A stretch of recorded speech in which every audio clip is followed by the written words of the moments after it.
Hello everyone. आज हम कक्षा 1 का आपकी हिंदी की पुस्तक सारंगी का पाठ 11 करेंगे, जिसका नाम है भुट्टे। तो चलिए इसको देखते हैं। ठीक है।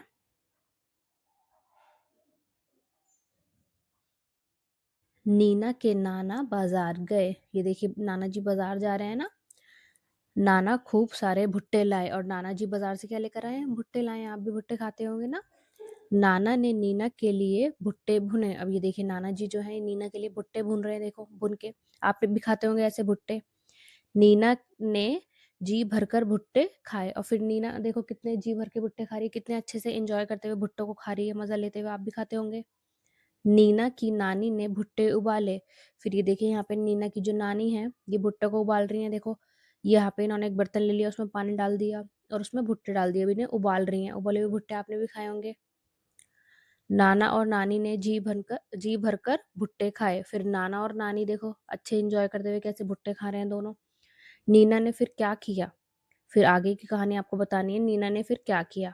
ठीक है, ऐसे ही अपनी लैंग्वेज बनानी है कुछ भी, कि नीना बाहर खेल रही है, क्या कर रही है, या फिर कुछ और। जैसे उसके नाना जी लेके आए हैं, शकरकंदी लाए हैं, उनको भून के खाई है, उसको उबाल के खाई। प्रश्नों के उत्तर लिखिए। अब ये प्रश्न दे रखे हैं, हमें इनके उत्तर देने हैं। ठीक है। इस कहानी में कौन कौन है? तो इस कहानी में कौन कौन है? नीना है और नीना के नाना और नानी है। तो हम यहाँ लिख देंगे। ठीक है।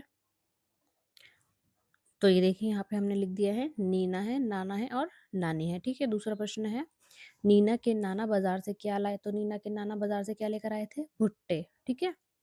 तालिका में दिए गई बातों के विषय में बताइए और कुछ वस्तुओं के नाम लिखने का प्रयास कीजिए। अब ये देखिए, यहाँ पे लिखा हुआ है ना, ये आप किन किन वस्तुओं को भून कर खाते हैं। तो जो भून के हम खाते हैं उनको हमें यहाँ लिखनी है।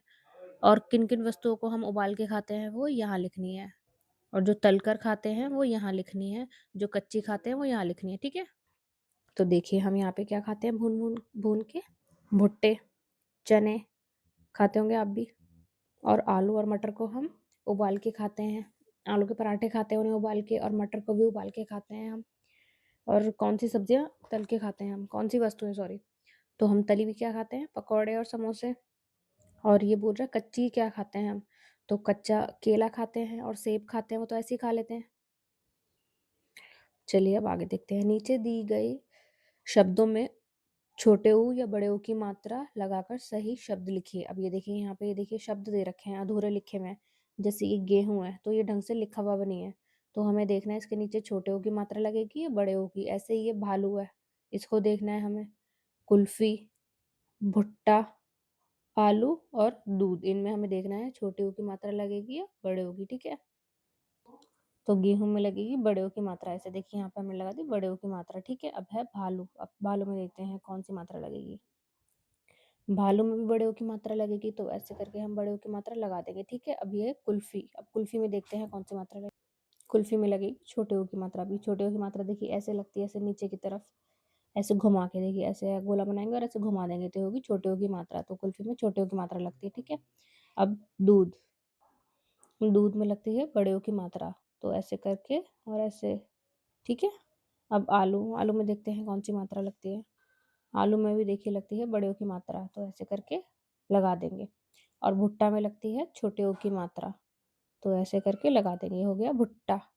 ठीक है। तो चलिए अब मिलते हैं आपसे नेक्स्ट वीडियो में।